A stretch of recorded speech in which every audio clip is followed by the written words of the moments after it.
videocast do CRPRJ.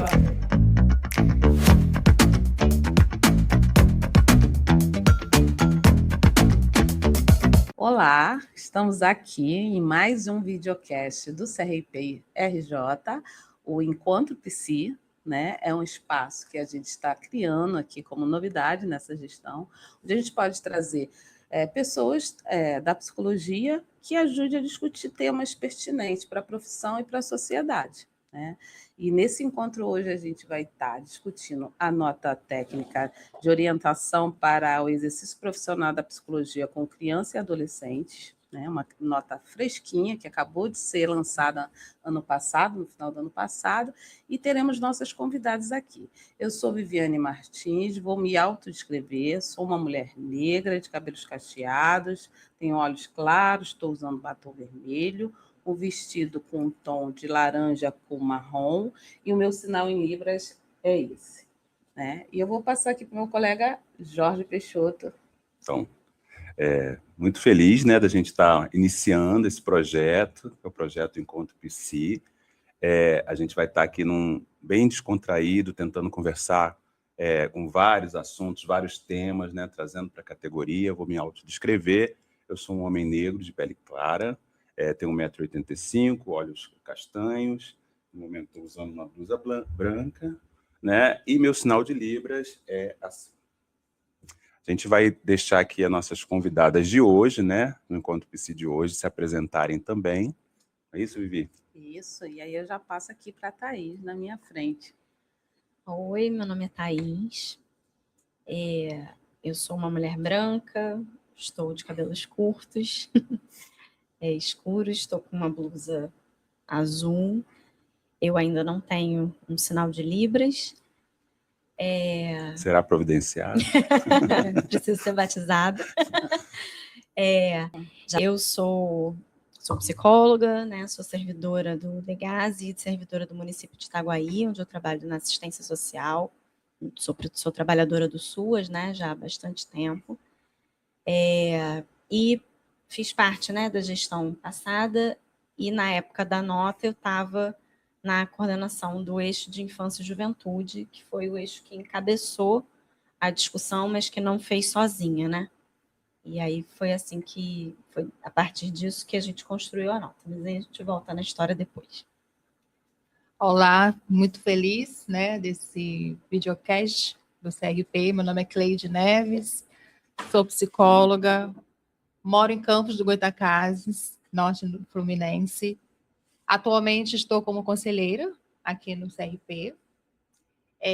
Vou fazer minha autodescrição, sou uma mulher negra, uso óculos, estou com uma blusa verde com laranja, cabelos curtos, e meu sinal de libras é esse aqui. E assim, eu sou servidora pública do SUS em Campos, atuo no Centro de Referência da Criança e do Adolescente e também faço acompanhamento no Centro de Reabilitação.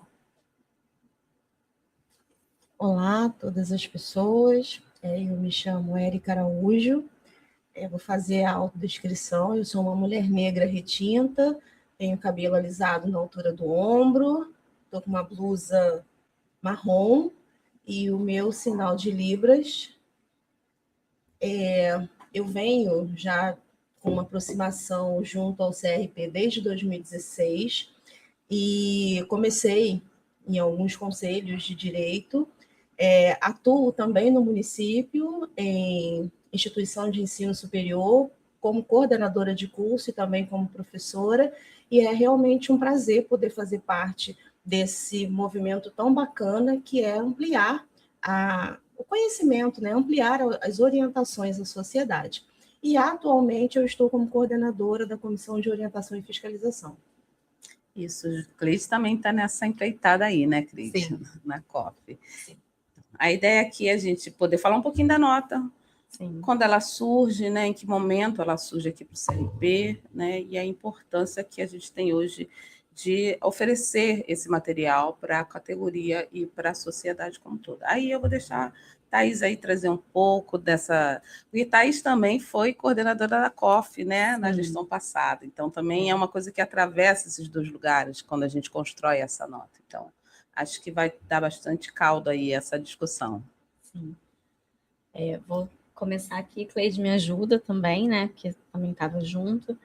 Acho que a gente, enquanto plenária, né? Assim, a gente foi se dando conta de uma série de problemas, de questões que apareciam nos processos éticos, né? No julgamento dos processos éticos, inúmeras situações que envolviam o atendimento com criança e adolescente. Muitas vezes a gente percebia que não tinha exatamente ali uma falta de ética do profissional, mas a gente percebia que tinha situações que eram uma questão de orientar, né, do colega ter alguns cuidados, ter algumas atenções.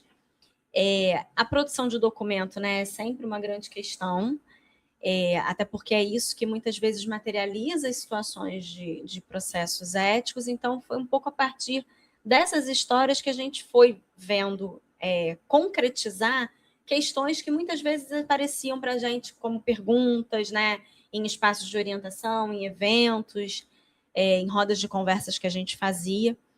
E o eixo é isso, né? O eixo ele era composto por pessoas que trabalhavam diretamente com criança e adolescente.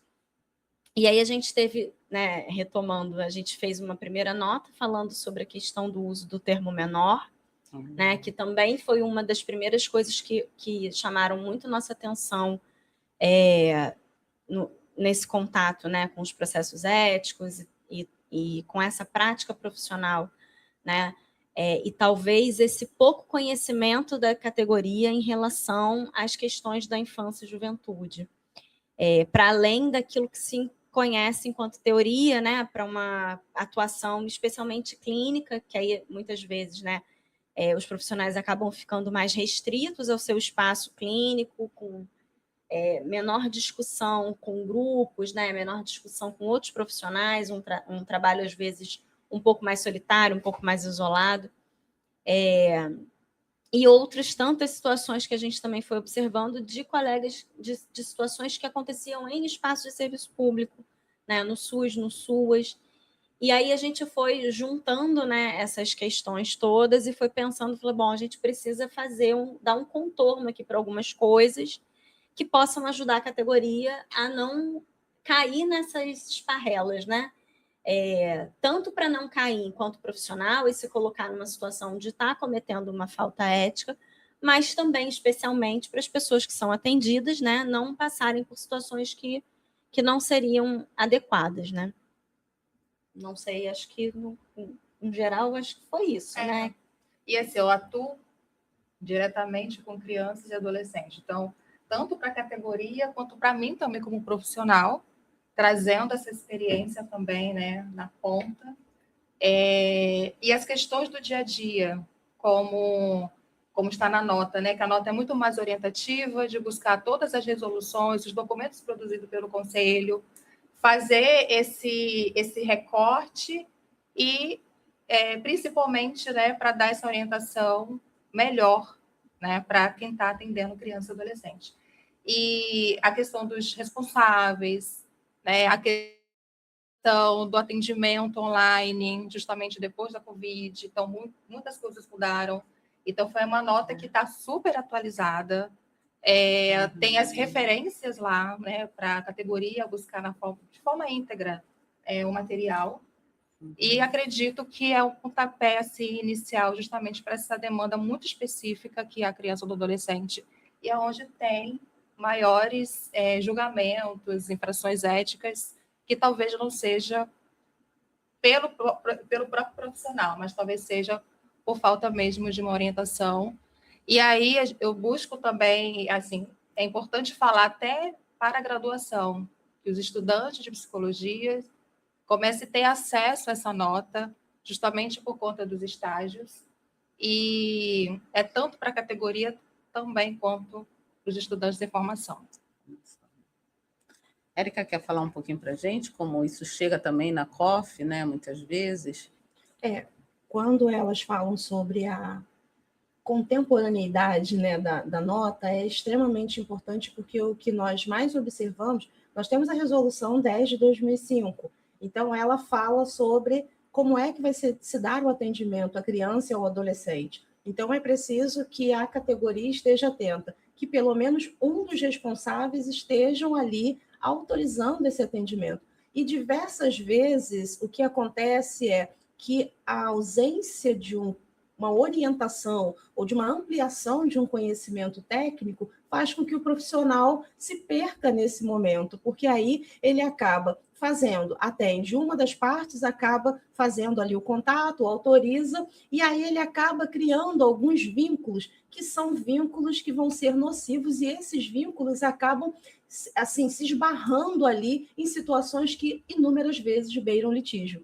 E aí situações que beiram o litígio é sempre muito comum e muito fácil o profissional se perder nessa atuação, porque é importante pensar que qual é o objeto que precisa ser ali protegido? É a criança e o adolescente. Então, o profissional, ele está ali, nós temos partes que estão em litígio. Então, o profissional psicólogo, ele precisa se atentar. Como é que eu vou utilizar da minha técnica? Como é que eu vou utilizar de todo o conhecimento, de toda a orientação que eu posso buscar? A nota ela vem e ela dá uma certa uma substância, né? Ela traz uma base para que esse atendimento aconteça. Por quê? Porque ele já tem o código de ética. Então ele vai precisar, ele ratifica, né? Essa nota ratifica que, opa, então assim, nós já temos uma resolução e agora nós temos a nota, é por aqui que tem que seguir. Porque existe um objeto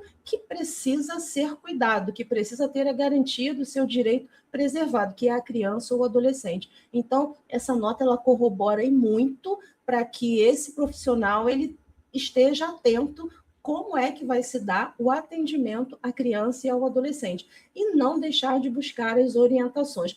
Temos algumas dificuldades, e aí ele vai ler, eu não estou conseguindo entender, ou então ele se sente inseguro no que diz respeito a esse atendimento, porque muitas das vezes o litígio, ele promove certos movimentos de insegurança, e aí o profissional, algumas vezes, tenta trazer as respostas rápidas demais, e respostas rápidas demais, diversas vezes, vem com a ausência da técnica. E aí a ausência da técnica, ela esbarra efetivamente numa infração ética. E, para além da infração ética, esbarra na não garantia do direito dessa criança ou adolescente, que já estão em um momento de muita fragilidade, porque situação de litígio é sempre uma situação de disputa, seja litígio, seja uma separação, que não tem litígio, mas tem sempre alguém ali disputando esse lugar, que é um lugar de alguém que vai estar falando o que o outro deve ter de melhor. Então, qual é o papel do profissional psicólogo? Então, as orientações, elas efetivamente têm um lugar muito importante, e essa nota corrobora muito para que as orientações e o atendimento seja efetivo, eficaz e eficiente.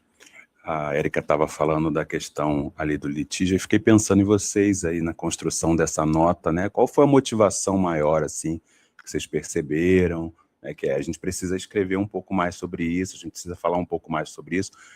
Na fala da Thaís, ela traz um pouco uma outra nota anterior que foi cunhada, né? Em que ela capitaneou um pouco essa construção dessa nota, que foi a nota sobre o menor, né? Que é um termo que é muito utilizado na justiça, em algumas instituições, e a gente abomina, né? É um termo que leva ali algumas conotações que a nota bem coloca.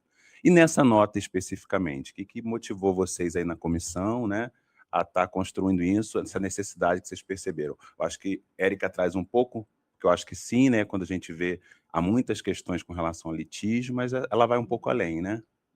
Eu até ia, que a Thaís vai complementar, na construção, que quando eu entrei como colaboradora no conselho, que eu achei muito bacana essa construção coletiva. A nota, ela parte do eixo da infância, né, juventude, mas a construção foi com todas as outras comissões, né, e aí a Thaís também vai falar mais um pouquinho. Então, foi uma nota coletiva, com especialistas, com profissionais que atuam diretamente na infância, tanto que a construção dela não parte somente das resoluções, mas tem um histórico sociopolítico, cultural, né, porque a psicologia, ela é essa construção política, né, não é imutável, e aí foi o interessante, eu até conversei, né, com eles, com ela, né, a gente construir junto com os outros, e no final a gente fez essa nota, o grupo, né, o coletivo criou essa nota com um pouco de cada um, de cada especialista, né, na área, e foi partindo muito mais das demandas e das necessidades dessas orientações, e também da comissão de orientação e ética, né, a questão de elaboração de documentos, principalmente. E aí a Thais pode falar um pouquinho mais desse início. E assim, a elaboração do documento, ela acaba retratando para a gente também um pouco de como é a condução profissional, né, a condução daquele profissional no desenvolvimento daquele trabalho. E eu lembro sempre, né, que a gente tem muito a coisa de falar que o sistema conselhos, ele trabalha para a sociedade, para que a gente possa garantir para a sociedade que o trabalho da psicologia seja um trabalho de qualidade. E quando a gente lida com essas situações de infração, né, dos processos éticos, acho que a gente tem aqui uma história também de não ter um olhar de punição, né, um olhar punitivista para os profissionais. A gente entende que a orientação é sempre mais importante, mas quando você começa a ver que determinadas coisas se repetem, vai dando uma angústia e fala assim, pô, a gente precisa falar, a gente não está falando direito, né? Assim, a gente não está deixando nítido que isso aqui é um problema, né? Os profissionais, embora tenham suas carreiras, seus estudos, eles estão se perdendo nesse ponto.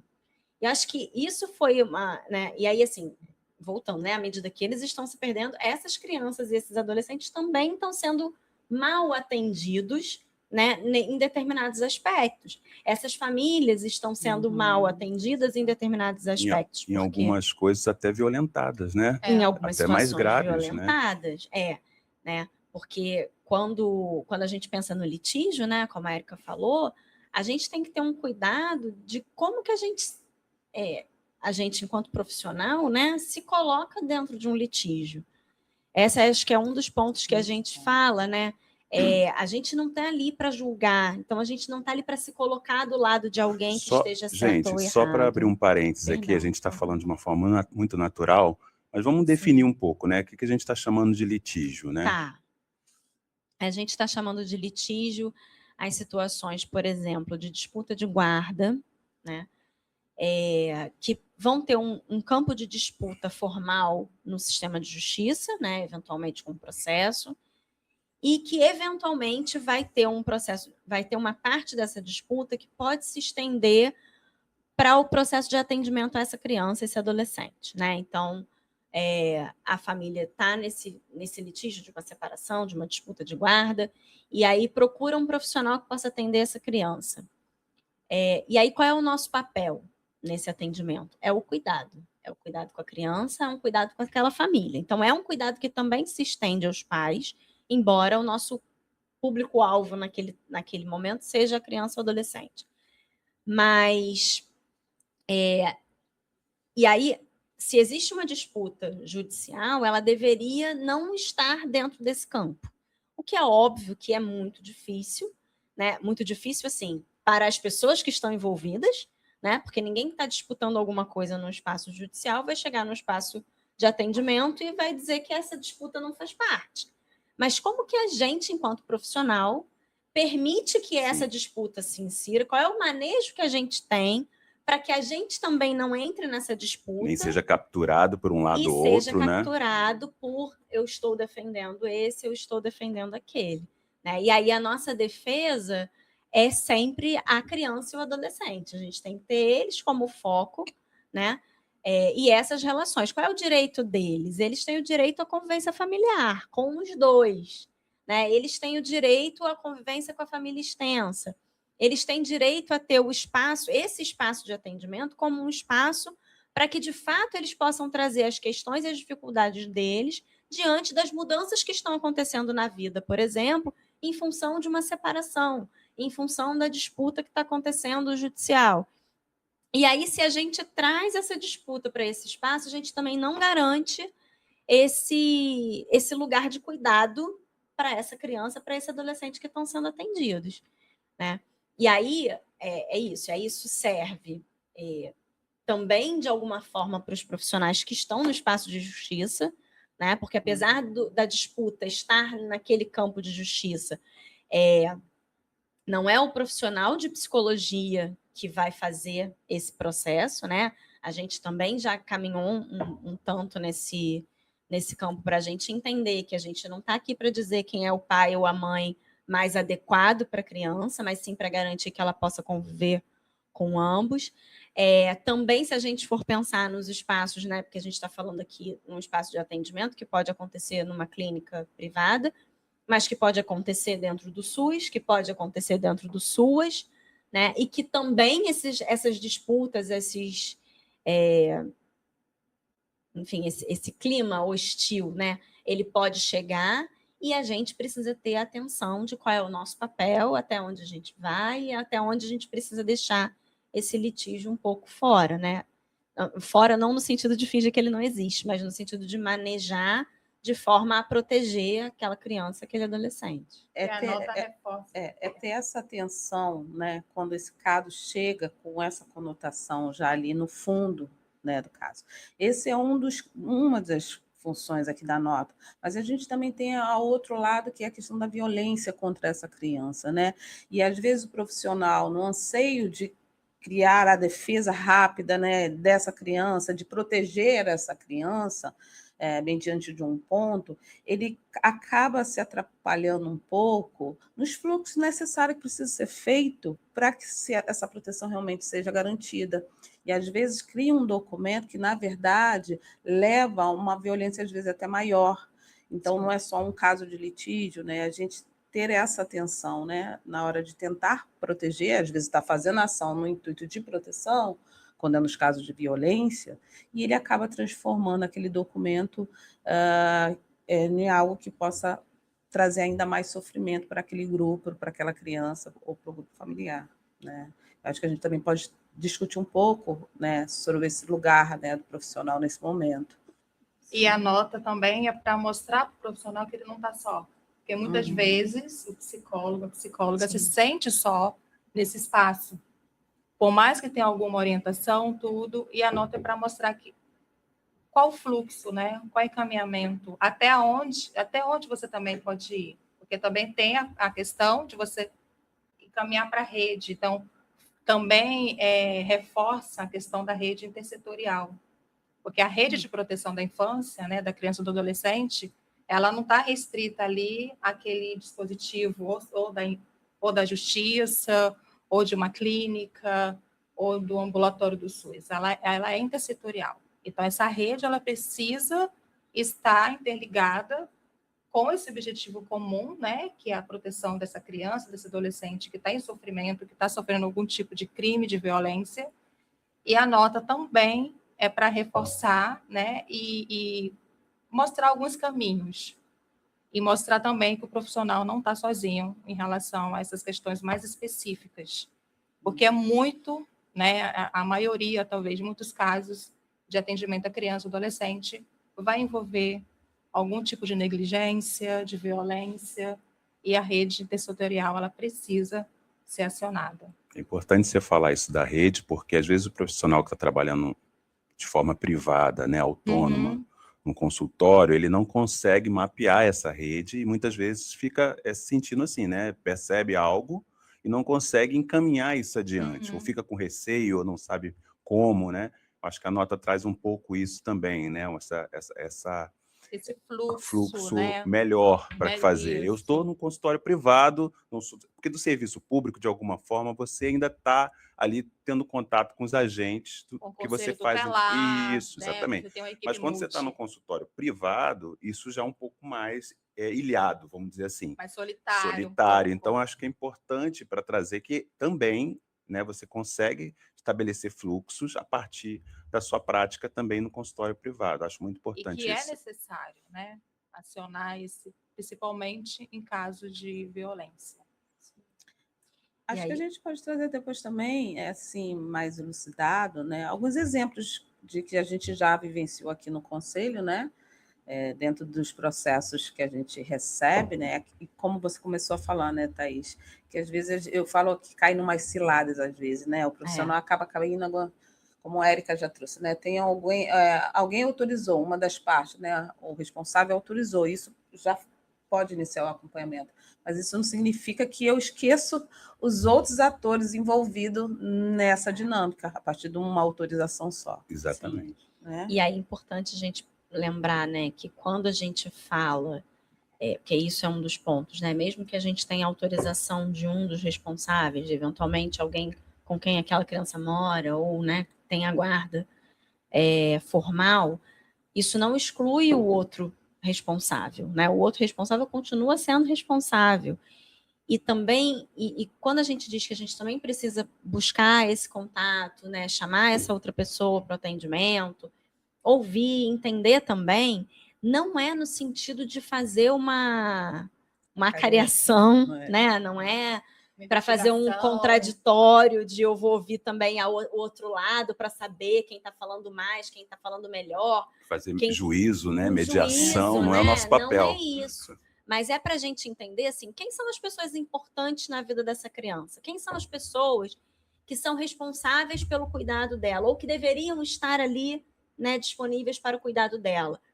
Às vezes pode ser uma avó, pode ser uma tia, pode ser... Não é necessariamente só aquelas duas pessoas que estão na disputa, né? Acho que isso também é uma coisa que pode ampliar quando a gente pensa, né, na família. Porque às vezes a gente também pensa na família muito nuclear e aí pensa só, não, é só pai e mãe. Mas não, pode ser que tenha outras pessoas ali importantes, né, nesse processo.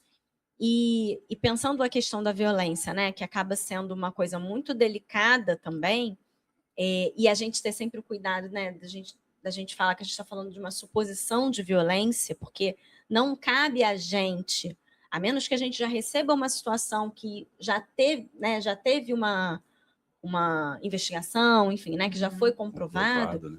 A gente não tem a função de dizer sobre a verdade daquilo ali ou não. Que isso também, né, por um lado, num espaço privado, a gente parece mais solitário, né, porque não tem as outras instâncias da rede, mas às vezes, quando a gente está no serviço público, a gente tem uma pressão da rede, né, especialmente do sistema de justiça, para que a gente diga, né, o que aconteceu, o que deixou de acontecer. Né? Produzam com rapidez, né, um documento. Produza um documento e que diga aconteceu isso ou aquilo, e que dê um perfil psicológico. Tem todo um mito também, é exatamente isso que eu ia dizer. Tem todo um mito que o psicólogo pode ali extrair a verdade a partir... Isso é muito perigoso, porque tem colegas que compram esse mito e começam a elaborar documentos, e aí a gente vê questões de processos éticos aí, né, dantescos, né, de situações que era uma coisinha que poderia ser resolvida de uma forma muito mais simples e acabou virando algo mais desastroso, né? E aí vou até pegar uma carona no que o Jorge está falando, é bem interessante porque assim, não, você tem que dar uma resposta rápida e aí assim, você compra a ideia de que você precisa efetivamente dar essa resposta e aí a gente pode cair naquele erro e produzir um documento onde até suscite termos que não cabem à psicologia.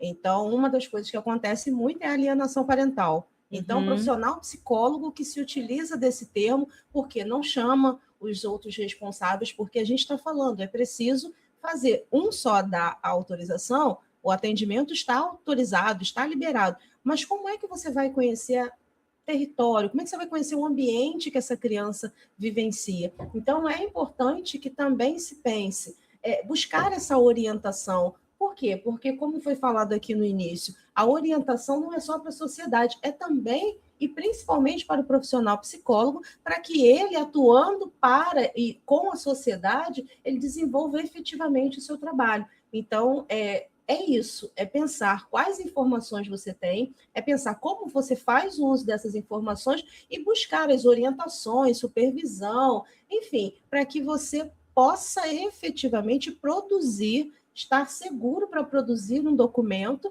e aí se respaldar através de notas, através das resoluções, porque vai ser uma conduta que o profissional precisa ter. Então, quando Thaís e Cleide falam sobre essa pressão, e Jorge acabou de falar, a clínica realmente ela pode promover um espaço um pouco mais saudável, porque ali não tem ninguém te pressionando, mas no serviço público, mas no SUS, no sistema de justiça, vamos lá, a gente tem que produzir alguma coisa. E aí o profissional acaba sendo pressionado efetivamente e não tem tempo. E por não ter tempo, ele se sente coagido porque precisa produzir aquele documento. Então, entre não ter tempo e cometer alguma infração, não tem tempo, esse documento é inconclusivo. E aí a gente não vai fazer porque, mas eu queria um parecer, eu queria um atestado, eu queria um laudo. Não. Nesse momento, ainda não temos dados e vamos buscar as orientações devidas para quê? Para que essa criança e esse adolescente tenham o cuidado e tenham os seus direitos garantidos. E aí também em relação a essa coisa da resposta, né? Acho que também é importante a gente marcar que quando a gente fala isso, a gente não está dizendo que a gente pode deixar, né, a rede, o sistema de justiça sem resposta. Sim, sim. O que não significa que a gente vai dar a resposta que é esperada que a gente dê, né? Então, assim, não é, não vou responder isso, não é possível e pronto. Mas a gente poder se respaldar, né? Olha, eu costumo brincar que, assim, eles podem pedir o que eles quiserem, até porque eles não sabem, eles não são psicólogos, mas a gente vai dar o que a gente tem para dar. Então, assim, a resposta é, olha, você está pedindo isso, mas eu posso dar isso aqui e dar isso aqui, né? Para também a gente não se colocar numa situação de ser questionado de não estar respondendo, né? Que aí, de fato, a gente cai em outros problemas, enfim, outras,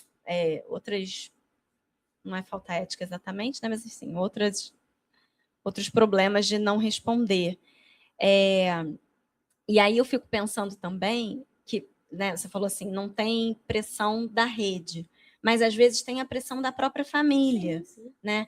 E como que quando a gente fica... E aí as situações de violência, por exemplo, a gente também pode pensar que tem uma pressão social, né? De que, óbvio, é muito grave, sim, uma violência contra a criança e um adolescente.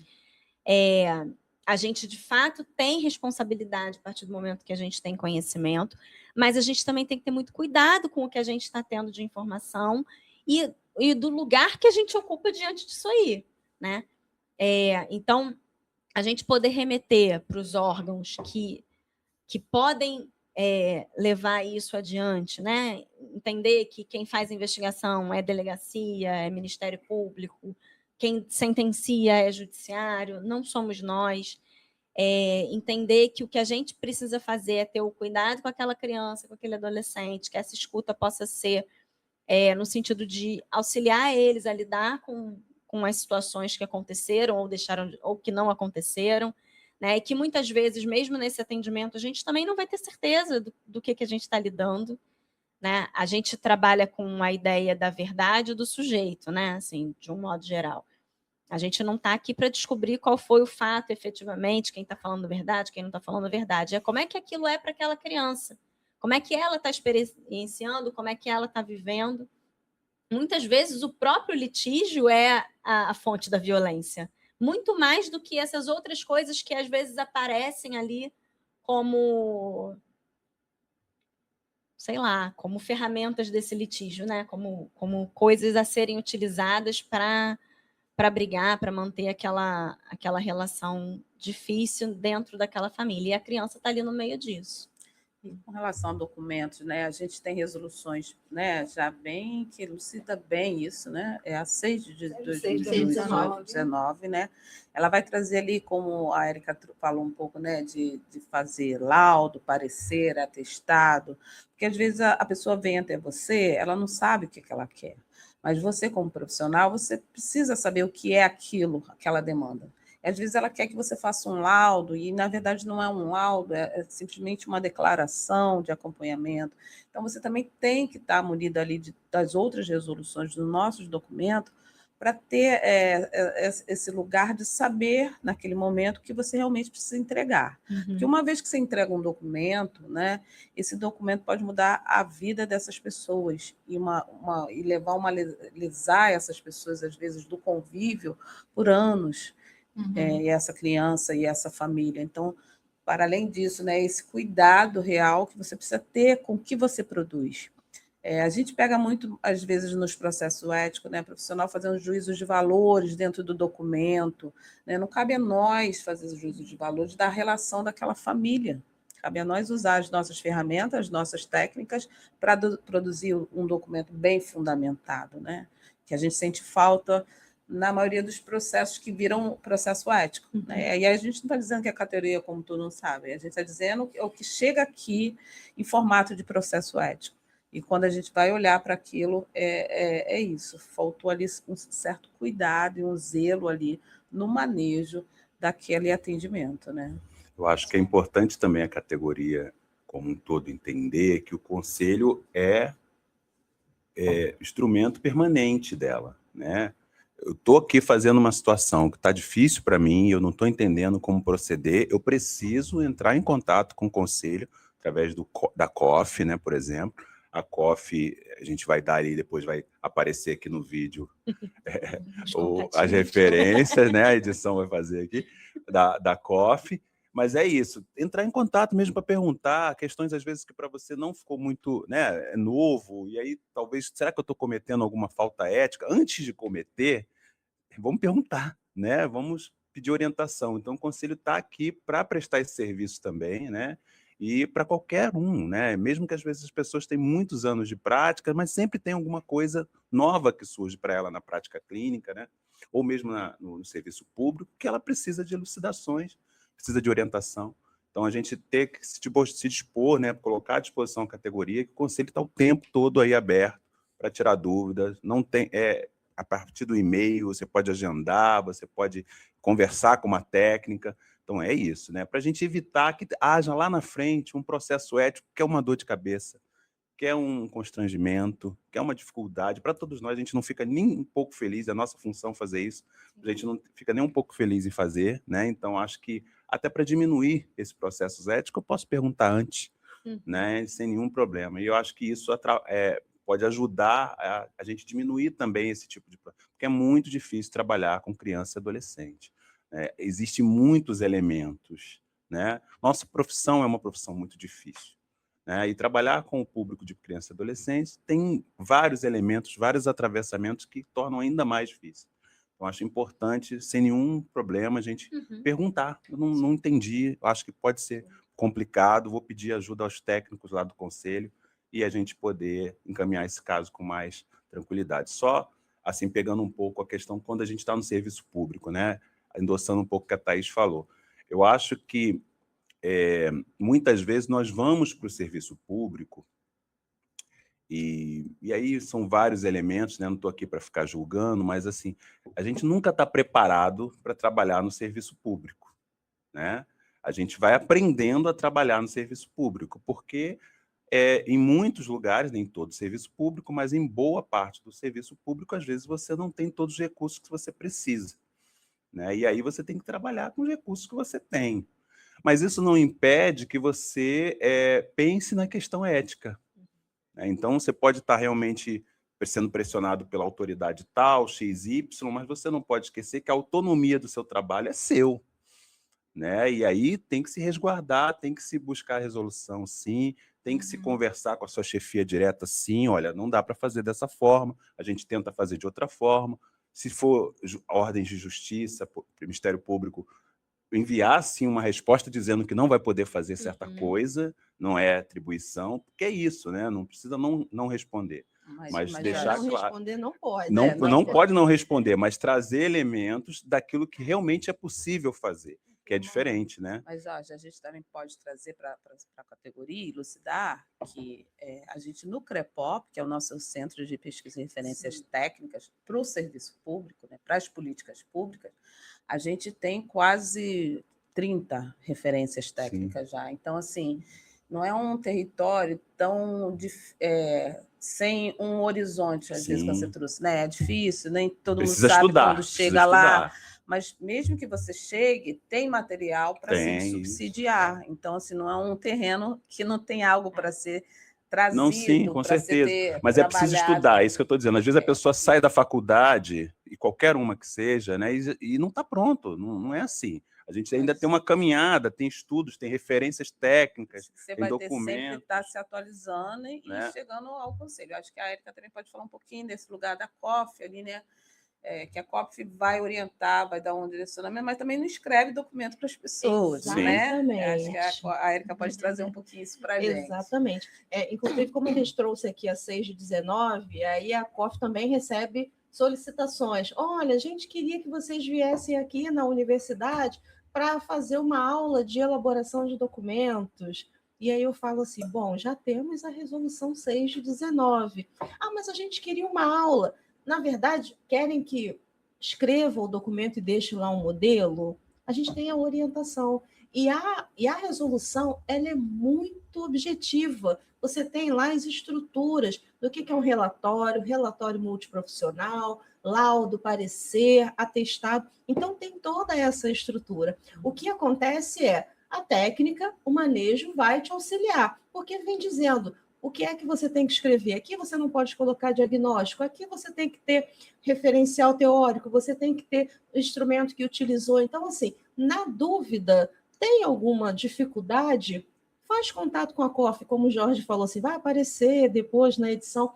Faz contato com a COF, olha, eu estou aqui, eu preciso produzir um relatório que me foi solicitado, um relatório pelo Ministério Público, ou seja lá o que for, como é que eu faço? E aí a COF ela vai estar orientando o que deve fazer, o que deve colocar, como deve ser feito, para quê? Para que não se produza um documento equivocado e que possivelmente, num futuro, esse documento equivocado possa comprovada, e normalmente é quando fere uma das partes, aí a pessoa que se sentiu lesada, ela rapidamente vem, encaminha a denúncia até a COF, e aí daquele momento já não é mais com a COF, aí já passa para a COI. Então, o que eu falo muito aqui é, a COF, enquanto estiver fazendo orientação, está ótimo.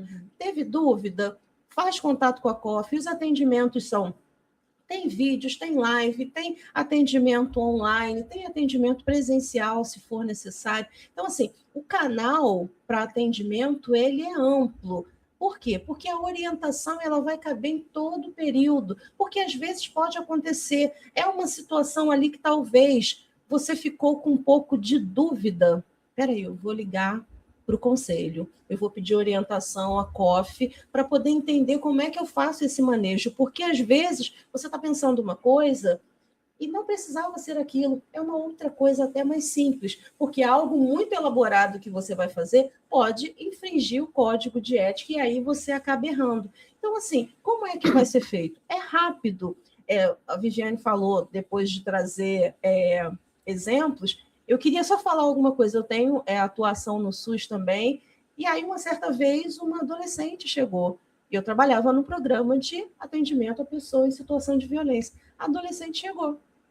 E aí, como é que você veio para cá? Ah, tá, eu vim para cá. Quem sabe do processo é a minha mãe. E aí eu já fiquei atenta. Eu falei, quem sabe do processo é a minha mãe. E ela era vítima de violência. O agressor estava sentado na recepção com o filho no colo. Então, assim, qual é a postura do profissional psicólogo? Ele era o agressor? Ele era um possível agressor? Mas aí como é que a gente vai fazer? Vai prestar um atendimento a essa adolescente, porta fechada? Vai prestar esse atendimento? Não teve ninguém ali com ela. Então a gente precisa... Como é que eu faço? Ai, não, mas eu tenho que atender. É uma adolescente que precisa de atendimento. Tá, mas se porventura ela não saiu do ciclo da violência, a gente já esbarra porque não tem nenhum responsável, porque ela não era casada. Então, assim, não tem nenhuma questão de, olha, foi emancipada e ali tem... Não tem nada disso. Então, como é que a gente vai fazer? Então, são essas situações que a orientação, ela cabe. Então, deixa eu ligar aqui para o CRP para poder pensar, porque o CRP, a Comissão de Orientação e Fiscalização, ela está para orientar. A orientação, ela não é punitivista, a orientação, ela não vai cercear o direito de atuação do profissional, não, ela é para efetivamente orientar para que a categoria desempenhe o seu trabalho da forma que tem que ser desempenhado e que para a sociedade esteja garantida nos seus direitos plenos. Então, é isso.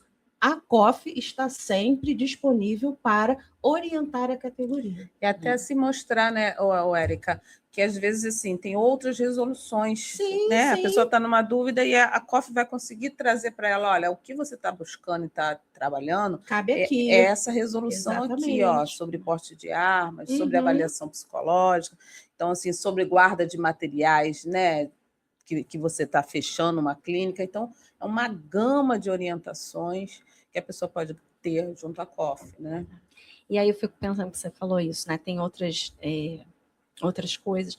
Acho que em relação à documentação é importante, gente. Eu fiquei pensando aqui várias coisas quando vocês estavam falando, mas a gente pensar sobre a autonomia profissional, né? Porque nem todas as respostas vão estar prontas em lugar nenhum. Aliás, a grande maioria delas não vai estar pronta. Então, o que a gente precisa ter é quais são os referenciais, né? Então, quando a gente faz um questionamento para o conselho, normalmente a gente vai ter quais são as referências, que é mais ou menos o que a gente faz numa nota técnica, né? Uma nota técnica, ela é meio que uma colcha de retalhos, né? Concentrando ali, olha, existe essa referência, essa lei, essa resolução. Quais são os documentos e as coisas que a gente pode usar para pensar sobre esse assunto? E aí você organiza isso, dá esse contorno e faz uma nota técnica. E aí, pensando, por exemplo, na elaboração de documento, né? Eu costumo dizer que que às vezes as pessoas falam assim, mas não precisa fazer naquele formato, mas eu escrevo todas essas coisas, mas não está naquele formato.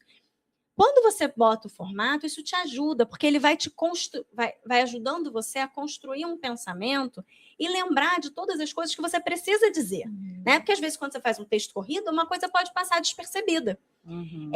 E aí, para a gente ter esse cuidado, porque quando a gente organiza, né, esse raciocínio, esse contexto, a gente vai pensando nesse tempo, né? A gente vai pensando na avaliação daquela demanda, se foi adequado, se não é adequado, se eu posso oferecer, se eu não posso oferecer.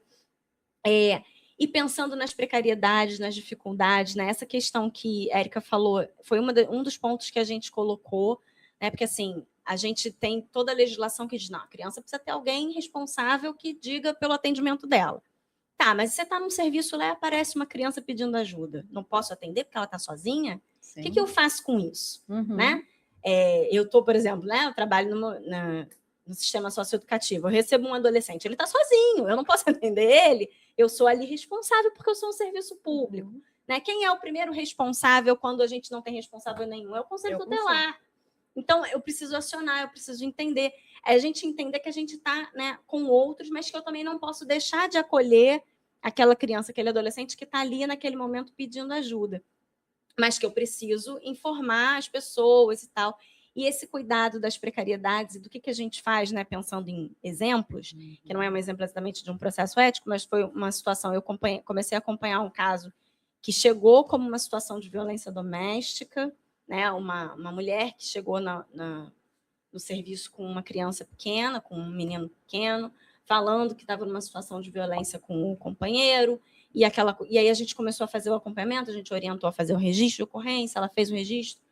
Um pouco mais à frente, o filho que era adolescente já não estava mais com ela, e aí acabou se envolvendo numa briga com o pai, e aí saiu de casa por conta dessas situações de violência, acabou se envolvendo no tráfico, foi apreendido. Então, e a gente foi acompanhando todo esse emaranhado de coisas, reportando ao judiciário o que era necessário, e acompanhamos durante um bom tempo essa família. E esse acompanhamento se encerrou, as situações foram resolvidas.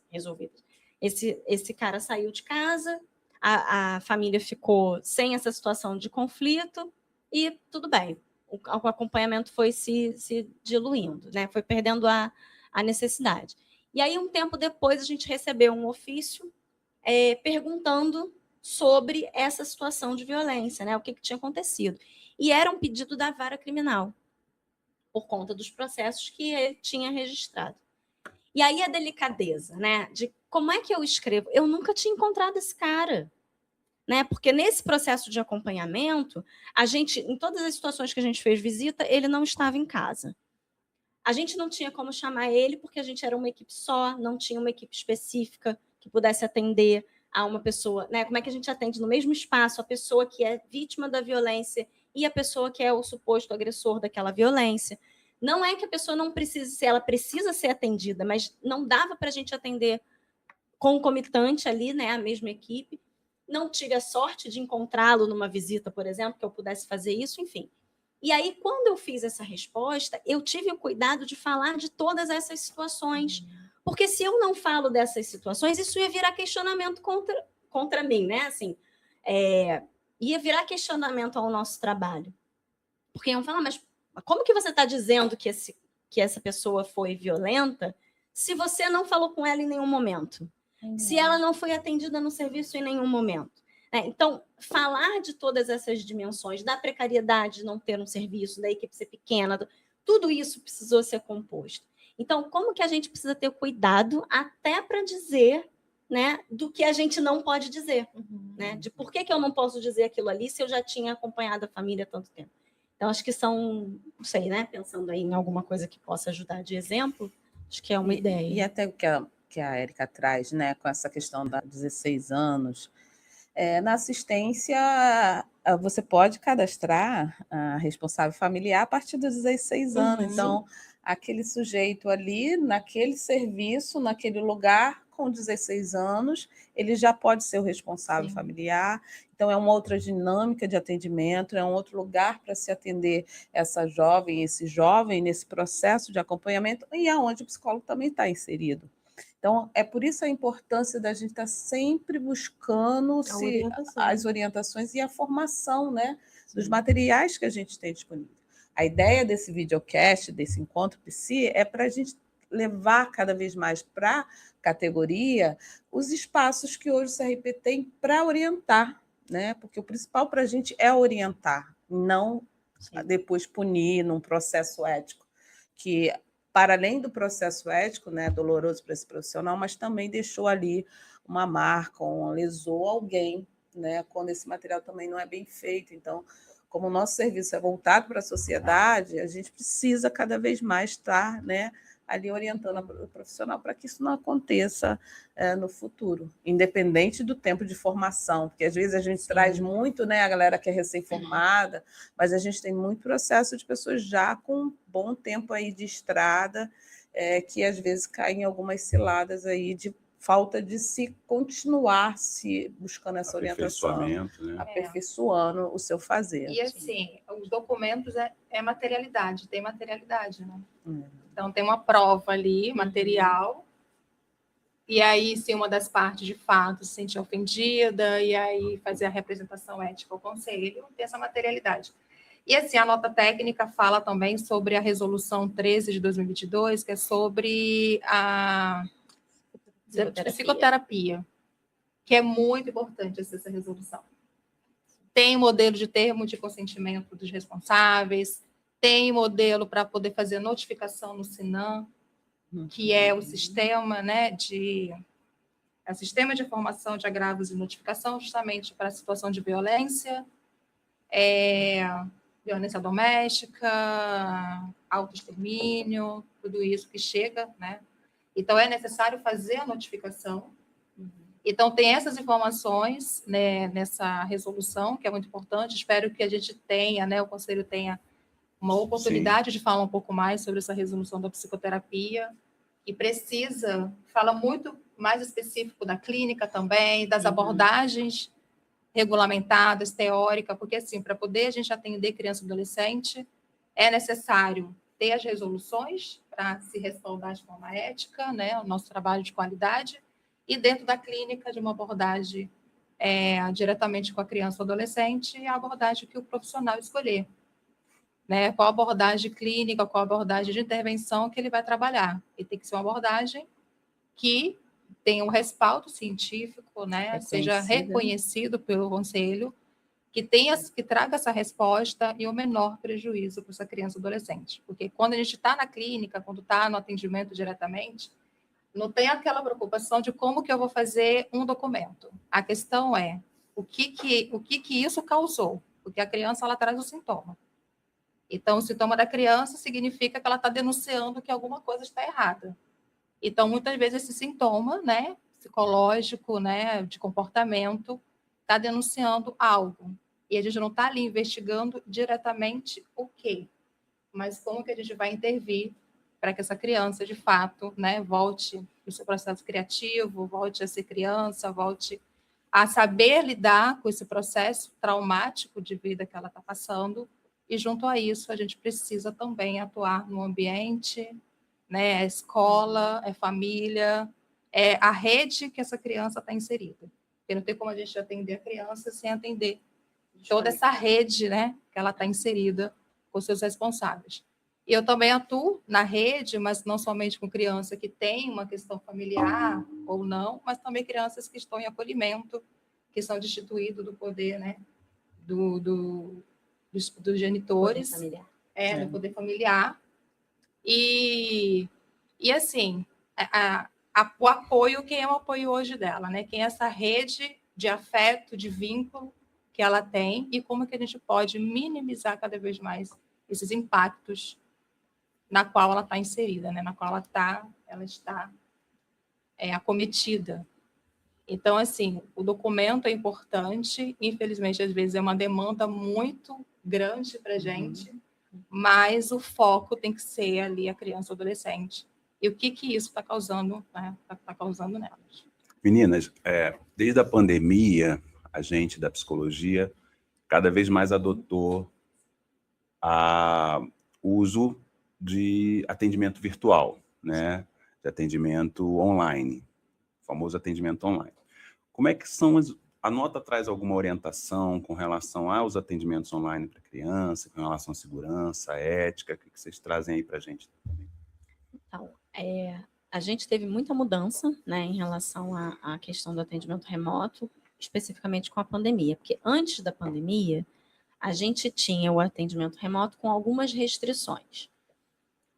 E na pandemia, a gente precisou deixar essas restrições de lado, porque em muitos casos era a possibilidade que se tinha de chegar, né, ao atendimento para as pessoas. E aí, quando a gente sai da pandemia, né, que tinha suspendido essas restrições, a gente, Sistema Conselhos, né, precisou fazer uma nova resolução. E aí, essa resolução nova, ela já não veio com tantas restrições. E aí chama atenção de novo para a questão da autonomia profissional, né? Porque é uma resolução que vai chamar atenção para alguns pontos, mas que vai deixar a cargo do profissional avaliar se aquilo é pertinente, né? O que é pertinente e o que não é pertinente. E aí a gente sinalizou alguns cuidados que são importantes, que a gente, né, entende, mas sem sair muito disso que já estava estabelecido, né, na própria resolução. É importante a gente avaliar, né, a questão da faixa etária, como é que você consegue fazer um atendimento remoto com uma criança muito pequena, né? Como é que você consegue fazer um atendimento remoto com alguém que talvez, não que isso seja caso de criança, não é? Mas com quem não tem condição, né, não entende muito bem de tecnologia, ou não entende muito bem do manejo de telefone, de aplicativo, das coisas. E garantia pensar de espaço de sigilo, né? Isso. E pensar especialmente no sigilo, né? Porque como é que você consegue garantir que uma criança está num espaço de atendimento remoto sozinha? Você não tem como garantir isso, né? Isso também é uma questão, por exemplo, para as pessoas que estão em situação de violência. Como é que você garante que aquela pessoa está fazendo aquele atendimento e que quem supostamente pode estar ali Exatamente. O 7 né, ali, né, João? ou promovendo algum tipo de violência, não está ali do lado, não está ali perto, não está ali do outro lado da porta, né? Como é que você garante essas coisas para que, de fato, esse espaço seja um espaço seguro? Né? Então, acho que, não me lembro se tinha algum outro ponto, eu lembro desses mais especificamente, estava folheando aí. Algumas deficiências físicas, intelectuais, sensoriais, então, assim, o profissional, ele vai avaliar, de fato, né, aquela necessidade ou não. Algumas questões talvez mais pontuais, mas acho que a faixa etária que pode interferir aí nessa questão do atendimento online. Possa ser que para uma orientação aos pais, aos responsáveis, possa ser que possa dar certo. Mas crianças muito pequenas, para você concentrar ali a criança sentada, para poder... A criança gosta do lúdico, né? Gosta... Eu já fiz atendimento a partir de 9, 10, e a própria adolescente também gosta do pouco da ludicidade. Então, tinha que ter muito instrumento ali para poder pegar um pouco a atenção deles, né? Para poder, de fato, dar continuidade. Mas sempre o profissional vai avaliar a situação, se é pertinente, né? Naquele momento, fazer o atendimento. Gente, acho que aqui a gente tem papo para horas. A gente chegou aqui meio tímida, né? Que, nossa, esse tempo. Mas a gente já tem dentro de um tempo aí razoável, né? Para a nossa discussão. E o mais importante desse encontro, né? A gente levar essa orientação para a categoria, informar que está disponível já, né? A nota técnica está disponível no nosso site, vai aparecer nos nossos canais aqui as informações, e a gente vai ter outros videocast. Então, assim, a gente está aí com uma gama já de possibilidades de discussão, e cada encontro Psi tem um tema novo, né? Acho que eu começo a agradecer a vocês, né, a participação aqui com a gente. Acho que foi muito, muito legal isso aqui. Eu, pelo menos, sou suspeita, gostei. E aí já vou fazendo aqui a minha despedida e agradecimento, e vou passando para vocês também, já fazer a despedida da forma que vocês quiserem. Tá.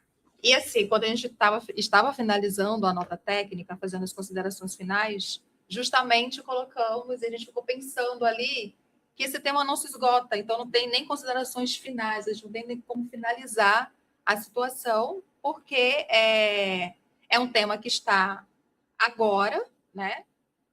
As resoluções vigentes, mas já uma resolução mudar, alguma coisa mudar. Então, é muito importante que o profissional esteja se atualizando, acessando o site, né, entrando em contato com o conselho. E as considerações é isso, que acessem a nota é orientativa, né? Tem um compilado aqui de várias resoluções, que a gente não falou aqui tudo. E acesse também o conselho, se aproxime do Conselho de Psicologia. Isso, gente. Eu acho que, assim, e participar das discussões, né, dos eventos, eu acho que algumas coisas a gente precisa estar em discussão, ouvir outros profissionais, ouvir outras experiências para a gente ir pensando, porque é isso, né? As orientações, elas vão dar alguns direcionamentos, mas cada caso, né, cada situação que a gente vive tem coisas novas, coisas que a gente pode não ter considerado e que dificilmente vai estar tudo previsto em documentos e normativas, em resoluções, né? Então, acho que estar presente nas discussões, ler os documentos, grupo de estudo, supervisão é uma coisa que no serviço público a gente não está acostumado, né? Mas acho que são... importantíssimo, né? Porque são espaços de troca, né? Acho que, né, supervisão tem uma questão com o nome também, né? De você falar de uma hierarquia, mas acho que o mais importante são espaços de troca, né? Para a gente poder ir se atualizando e, inclusive, pensando coisas que a gente talvez não tivesse considerado e que possam ser importantes. E aí agradeço a participação aqui. Obrigada. E aí, pensando em tudo que vocês falaram, é importante que possamos entender que espaços vamos buscar para ter uma orientação. Então, o conselho está aqui para isso, que é um espaço onde a gente vai trocar, que é um espaço onde você vai poder trazer dúvidas, onde você vai poder sanar essas dúvidas e onde a gente também vai poder construir muitas coisas, porque diversas vezes vão emergir assuntos e, opa, o que está acontecendo ali fora? Então, a gente vai começar a discutir aqui. Então, eu convoco a categoria para que, efetivamente, esteja fazendo contato com a COF, esteja fazendo contato com o conselho, para todas as formas. Mas como a gente aqui está falando da COF, esteja fazendo contato, por quê? Porque a gente está falando de um exercício profissional ético, de um exercício profissional que tenha uma visão equânime, porque diversas vezes as crianças e adolescentes estão em muitos lugares, e aí a gente vai precisar construir como é que esse atendimento vai se dar. Mas não temos resposta, mas temos sim orientações. Então, sabemos que é um adolescente, que é uma situação que acontece em determinado ponto, então se aproxime, faça contato com a COF, que as orientações vão ser construídas ali para que efetivamente a atuação profissional esteja dentro de um rigor ético e que principalmente você, profissional, psicólogo, esteja agindo eticamente e garantindo também que a sociedade receba um trabalho digno e um trabalho que também garanta a qualidade, a autonomia, a garantia do direito desse que vai receber o seu atendimento. E esse videocast é também para a sociedade, né? Sim. Porque em tempos aí de tecnologias novas e informação, muitas vezes, né, a pessoa procura um serviço que não vai oferecer de fato a qualidade que precisa, que um profissional de psicologia vai estar mais apto a fazer. Então, a gente também chama a atenção para a sociedade com relação a isso, né, buscar serviços de psicoterapia, terapia, né, voltado com profissionais da psicologia, que estamos aqui nessa discussão para isso. E esse foi mais um Encontro Psi, né, um espaço do CRPRJ para a orientação da profissão e da sociedade. Agradeço a todos. Foi um imenso privilégio, né, participar, e que venham os próximos, né, estão sempre convidados, a mesa está aberta para a gente estar sempre discutindo esse assunto que não se esgota, né? É isso aí. Até a próxima. Até a próxima.